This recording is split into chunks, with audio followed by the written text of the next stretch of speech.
So anyway, by the end of episode 4, you get the option of, you meet him up with him at a circus, and he's surrounded by bodies and covering. He's got blood on him, and it's Waller's agency. Waller is in this thing. Her and her group are trying to hunt down, or were intending to hunt down Riddler, but now they're trying to hunt down the others up over Riddler's blood or something because of some kind of disease that they created.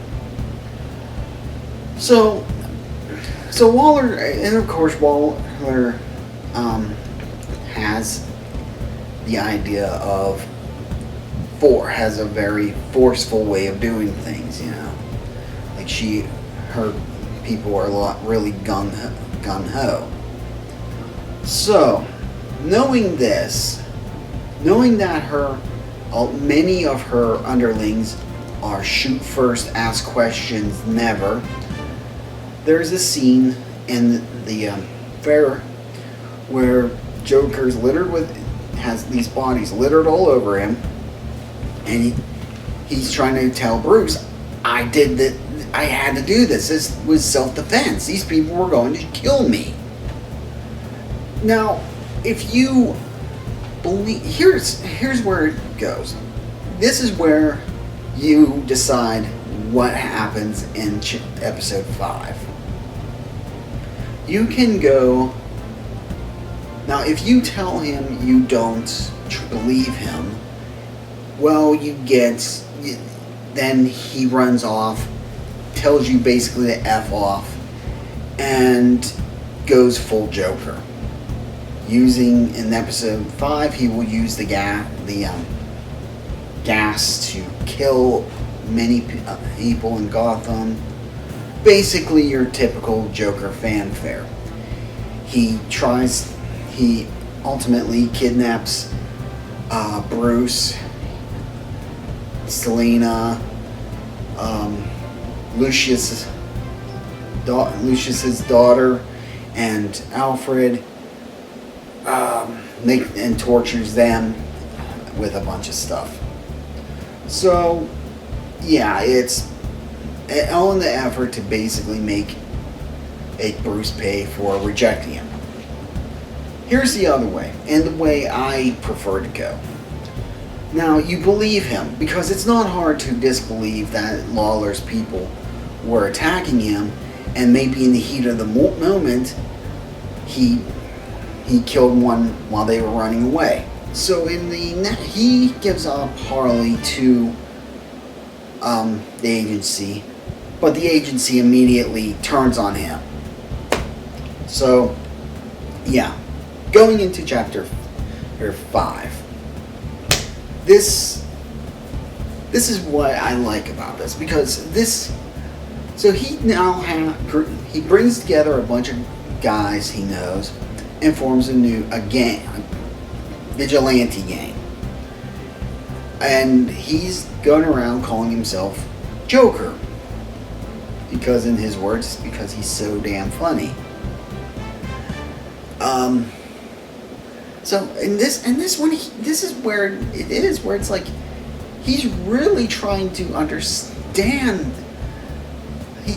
He's trying to impress, as Bruce, he's trying to impress Batman, because he sees them as, you gave me a way of doing things now. As the thing goes on, him and Bruce and Batman are dealing with Waller's team. They actually hire Bane and Harley.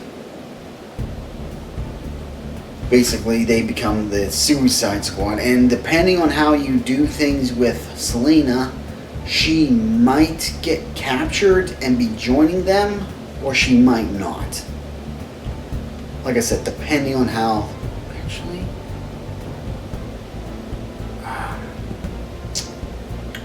no, I take that back. No, I don't take that back, because depending on how you handle Selina in the series up to this point. She'll either be gladly joining them trying to kill you, or she'll be reluctant. She'll be really reluctant, but she's got a collar. Not a kitty collar or one of those fetish collars, like a blow your head off collar around her neck. So yeah, she might actually, at the end, when John blows the roof, you're fighting everyone up, she might even save you.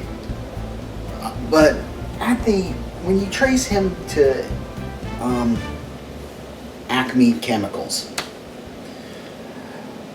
where he's already kidnapped Waller, he's trying to get her to confess to killing Riddler in episode 1.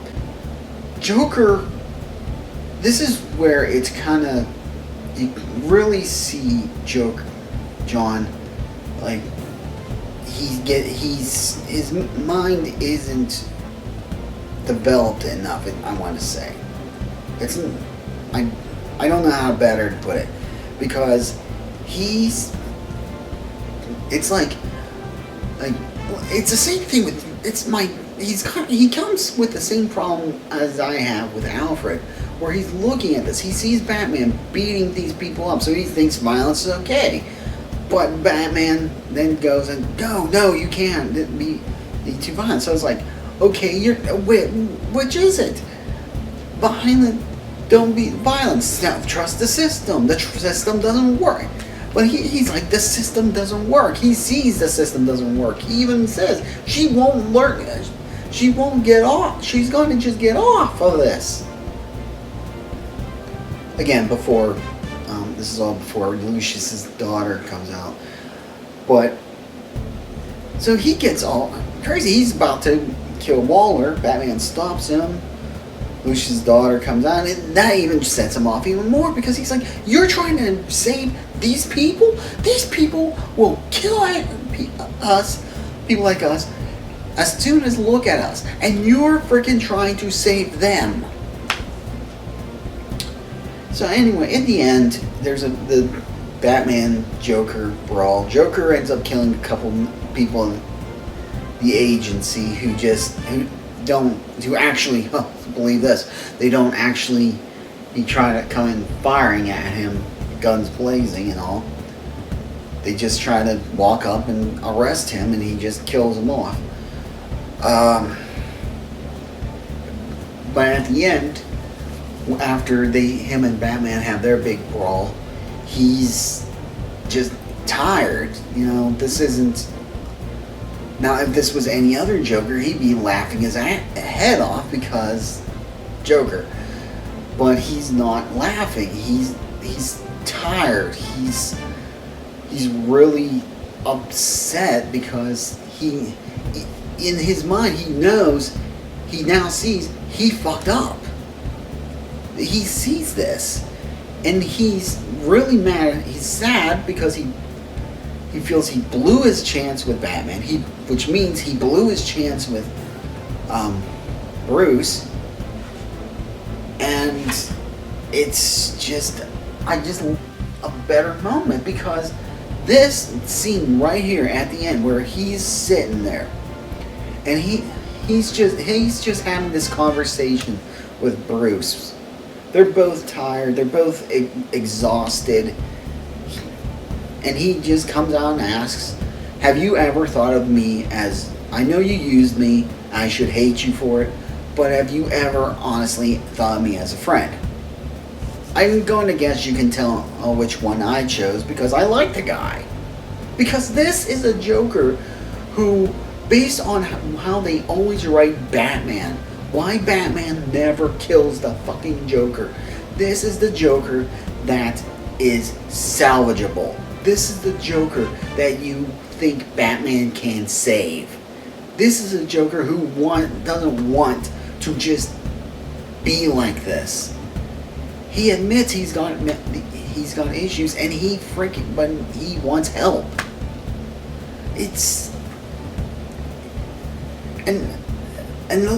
The best part is again, depending on how you do it, in the end credit, in the credits, you know what? If you, I think it's more, if you say yes, if you say no, you show up as Batman, and because he'll be like, oh, because if you tell him no, he goes, well, enemies it is then, and then you'll show up right across the you can just show up as Bruce Wayne at Arkham to visit John Doe, and it's a decent scene because John's actually happy to see you. This is why I like it. This is such a different take of the character. This is, like I said, this is a Joker who wants to be saved. This is a Joker who just wants to be accepted. This isn't a Joker that wants to push Batman's buttons because, haha, it's funny, or it's part of a big joke, or it's a bromance, some weird bromance, or he just wants attention. This other joke, John Doe wants attention too, but he doesn't want to constantly be if you follow this line, this particular line, he doesn't want, he'll at the end doesn't want to keep fighting you. He doesn't want to cause all the havoc. I kind of wish there was more stories like that, because the Joker, this shows that the Joker can be used for more than ha ha, I'm crazy, bang bang gas, ha ha ha, or some stupid thing like I'm trying to make a point by killing everyone like he did in Dark Knight and all that. So man, yeah, I just wish, I would like to see a story like that, but no one will, because they won't ever do it. I'm surprised they did it in Telltale. I'm surprised. I am legitimately surprised they had the guts to do it in Telltale. But yeah. So yeah, I just wanted to say that. I will be talking about the Arkham Joker, which, yeah. Thanks, Rocksteady, for showing me why I don't like the Joker. Remind me why I don't like the Joker. So, alright. Well, that's all for this episode. I will see you in the next one. Take care.